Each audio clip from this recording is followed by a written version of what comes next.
Viviendo como Jesús vivió. Capítulo 6. Vivir en la voluntad de Dios. De Él son todas las cosas. Romanos 11:36. Jesús dijo que el reino de los cielos pertenecía a los pobres en espíritu. Mateo 5:3. También dijo que sólo aquellos que hacen la voluntad del Padre entrarían en ese reino. Mateo 7:21. El reino de los cielos es eterno. Y sólo esto que ha sido hecho en la voluntad de Dios será encontrado ahí. Los pobres en espíritu son aquellos que son conscientes de su insuficiencia humana y que, por lo tanto, se someten a la voluntad de Dios por completo. En este sentido, Jesús era perpetuamente pobre en espíritu. Él vivió como Dios quería que el hombre viviera, en una dependencia perpetua de Dios, negándose a ejercer los poderes de su mente aparte de Dios. Considera sus palabras. El Hijo no puede hacer nada de sí mismo, salir desde. Yo no hago nada por mi propia iniciativa. Pero hablo como el Padre me enseñó. No he venido por mi propia iniciativa, pero Él me envió. No hablé por mi propia iniciativa, sino que el mismo Padre que me envió me ha dado el mandamiento. ¿De qué decir y qué hablar? Las palabras que te digo yo te digo a ti no las hablo por mi propia iniciativa. Pero el Padre que permanece en mí hace su obra. Juan 5:19. Juan 5:30. Juan 8:28. Juan 8:42. Juan 12:49. Juan 14:10. Jesús nunca actuó simplemente porque vio una necesidad. Vio la necesidad, estaba preocupado por eso. Pero actuó solo cuando su Padre le dijo que lo hiciera. Esperó al menos 4000 años en el cielo, mientras el mundo necesitaba desesperadamente un Salvador. Y luego vino a la tierra cuando su Padre lo envió. Juan 8:42. Cuando llegó el momento oportuno, el tiempo en que Dios decidió, envió a su Hijo. Gálatas 4:4, versión TLB. Dios ha designado un momento adecuado para todo. Eclesiastés 3:1. Solo Dios sabe ese tiempo. Y así nosotros nos iremos mal si buscamos la voluntad del Padre en todo. Como lo hizo Jesús. Y cuando Jesús vino a la tierra, Él no solo anduvo haciendo lo que sentía que era bueno, a pesar de que su mente era perfectamente pura. Sin embargo, nunca actuó con ninguna idea brillante que le viniera a la mente. No. Él hizo de su mente un siervo del Espíritu Santo. Aunque conocía las Escrituras a fondo a la edad de 12 años, sin embargo, pasó los siguientes 18 años como carpintero, quedándose con su madre, haciendo mesas y sillas, etc. Él tenía el mensaje de que los hombres moribundos a su alrededor necesitaban. Y sin embargo, él no salió al ministerio de predicación. ¿Por qué? Porque el tiempo del Padre aún no había llegado. Jesús no tuvo miedo de esperar. El que cree no tendrá prisa. Isaías 28:2.16. Y cuando llegó el tiempo de su Padre, salió de su carpintería y comenzó a predicar. Con frecuencia a partir de entonces, él diría acerca de algún curso de acción: mi hora aún no ha llegado. Juan 2:4-7-6. Todo en la vida de Jesús estaba regulado por el tiempo y la voluntad del Padre. La necesidad de los hombres, por sí misma, nunca constituyó el llamado a la acción de Jesús. Porque si no habría estado actuando fuera de él mismo, fuera de su alma. Se debía tener en cuenta la necesidad de los hombres. Pero era la voluntad de Dios lo que debía hacerse. Jesús lo dejó muy claro. En Juan 4:34 y 35. Jesús les dijo: mi comida es que haga la voluntad del que me envió, y que acabe su obra. ¿No decís vosotros: aún faltan 4 meses para que llegue la siega? He aquí os digo: alzad vuestros ojos y mirad los campos, porque ya están blancos para la siega. La necesidad, versículo 35. Mira a tu alrededor. Campos extensos de almas humanas están madurando a nuestro alrededor, y ahora están listos para cosechar. El principio de acción, versículo 34. Mi alimento viene de hacer la voluntad de Dios, quien me envió a terminar su obra, versión TLB. Jesús no hizo las muchas cosas buenas que sus amigos sugirieron, porque él sabía que si escuchaba a los hombres y hacía lo aparentemente bueno, él perdería lo mejor que su Padre tenía para él. Una vez, cuando los hombres le suplicaron que permaneciera en un lugar particular, dijo que no podía, porque había escuchado la voz de su Padre que lo llamaba para ir a otro lado. Hablando humanamente, había muy buenas razones para quedarse donde estaba. debido a la inusual respuesta de las personas a su mensaje. Pero los pensamientos de Dios no son como los pensamientos del hombre. Y los caminos de Dios no son como los caminos del hombre. Isaías 55, 8. Temprano esa mañana, Jesús había salido solo y orado. Y había escuchado la voz de su Padre. Marcos 1, 35-39. Antes de escuchar a Pedro y los demás con sus sugerencias, Jesús no confiaba en el razonamiento humano. Él obedeció la palabra que decía: no te apoyes en tu propio entendimiento. Reconócelo en todos tus caminos y Él guiará tus caminos. Proverbios 3, 5 y 6. Se inclinó sobre su Padre para que le guiara en todos los asuntos. En una referencia profética sobre el Señor Jesús en Isaías 50, 4. El Señor Dios me ha dado lengua de discípulo, para que yo sepa sostener con una palabra al fatigado. Mañana tras mañana me despierta. Despierta mi oído para escuchar como los discípulos. Leemos, mañana tras mañana, Él, me despierta, el Padre. Y abre mi entendimiento a su voluntad. Ese era el hábito de Jesús. Escuchó la voz de su Padre temprano en la mañana y durante todo el día. E hizo exactamente lo que su Padre le dijo que hiciera. No tuvo conversaciones con hombres para decidir qué hacer, sino que tuvo reuniones de oración con su Padre. Los cristianos anímicos planean a través de conversaciones con hombres. Los cristianos espirituales esperan escuchar a Dios. Jesús vivió por su Padre. Como el Padre que vive me envió, y yo vivo por el Padre. Asimismo el que me come, él también vivirá por mí. Juan 6:57. Para Jesús, la palabra de Dios era más importante que la comida.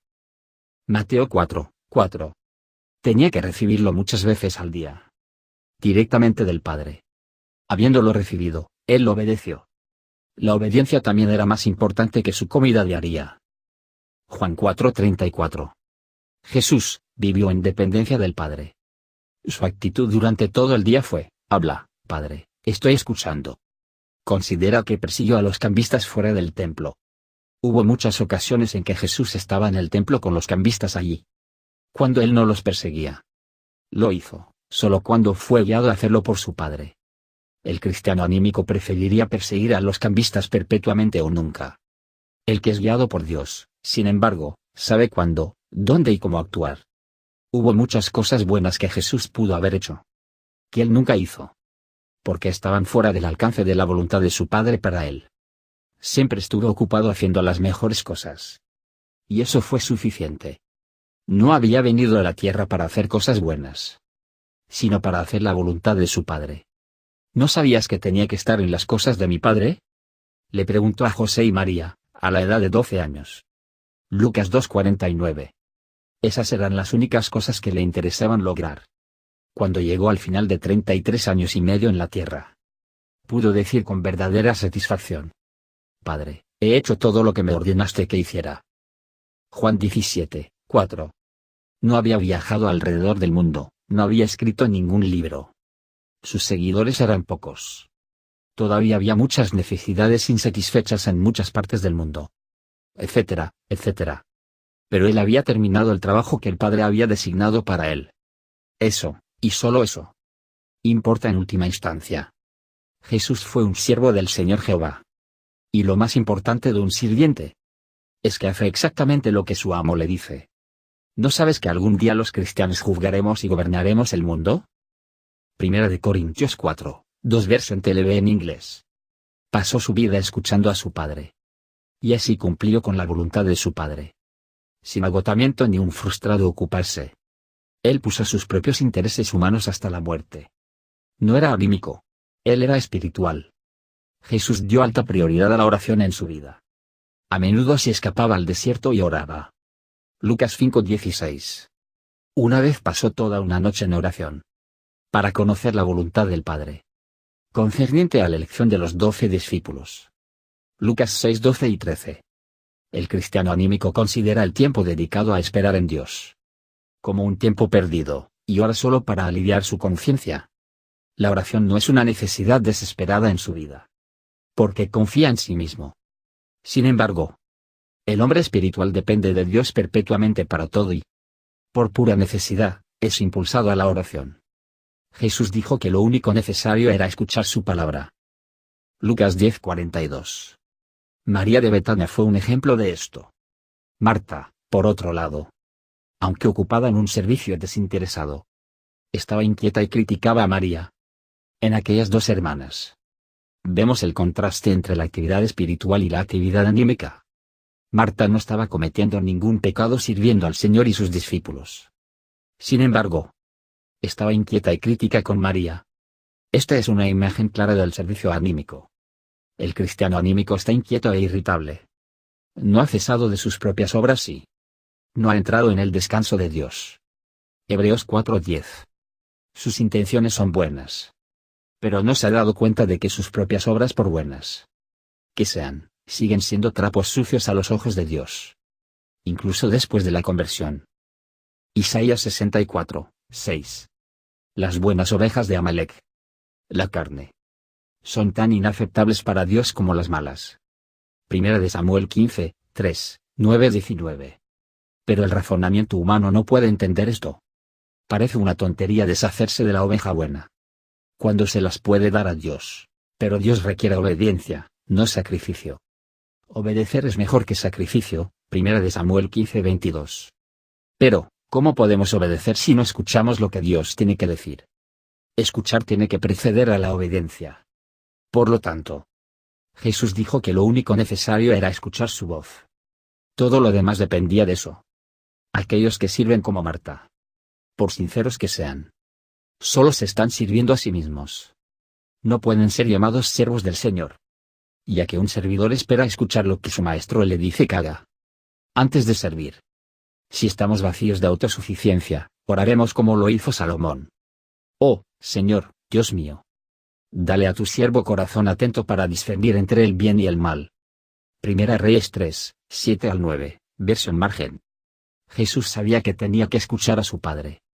Si quería discernir entre lo que era bueno, en su sentido más elevado, y lo que no era bueno, entre lo que era la voluntad de su Padre, y lo que no era, afuera de la hermosa puerta del templo en Jerusalén, Jesús a menudo veía a un hombre cojo pidiendo limosna. Pero él no lo sanó, porque él no tuvo ninguna guía de su Padre para hacerlo. Más tarde, después de haber ascendido al cielo, Pedro y Juan le dieron sanidad a ese hombre, en el tiempo perfecto del Padre. Y eso resultó en que muchas personas se volvieran hacia el Señor. Hechos 3, 1-4. Ese fue el tiempo del Padre para sanar a ese hombre. No antes.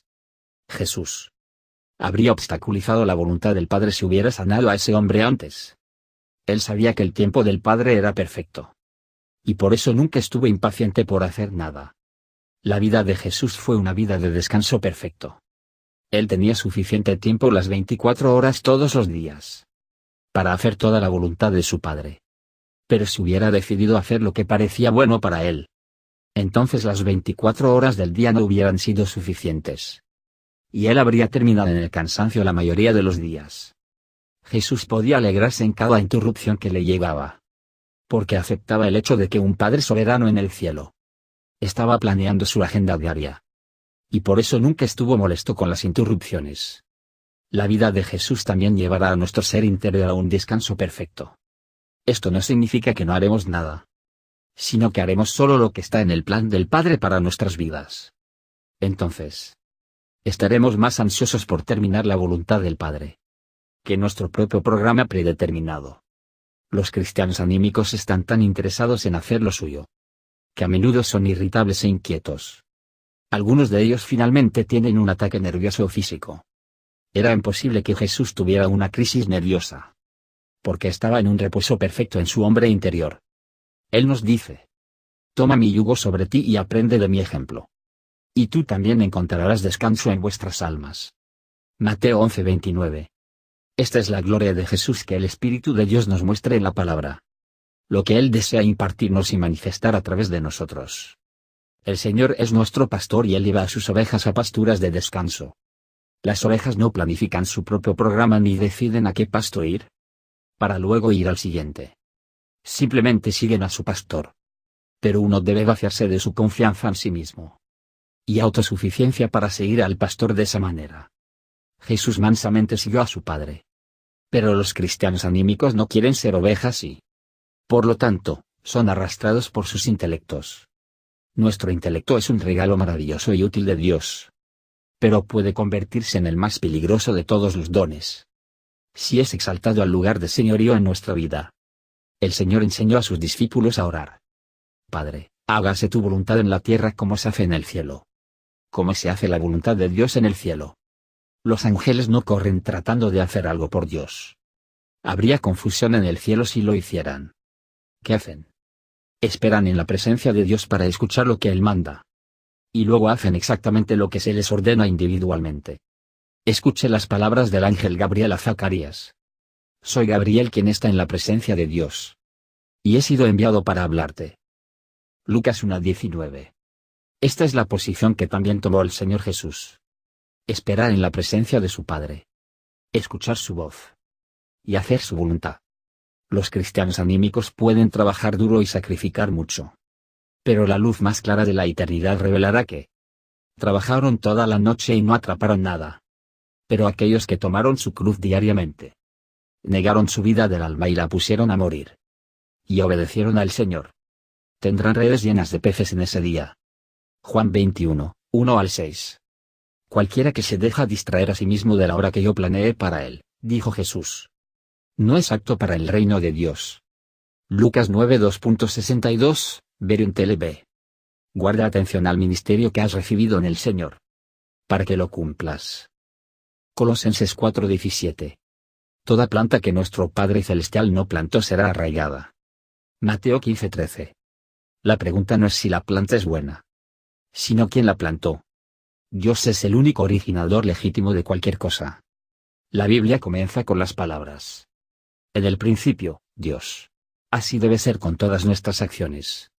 Deben haberse originado en Dios, y no en nuestras mentes, y se han de durar para siempre. El que hace la voluntad de Dios permanecerá para siempre. Primera de Juan 2:17. Todo el resto perecerá. Entonces, hagámonos esta pregunta. ¿Estoy viviendo y trabajando en la voluntad de Dios?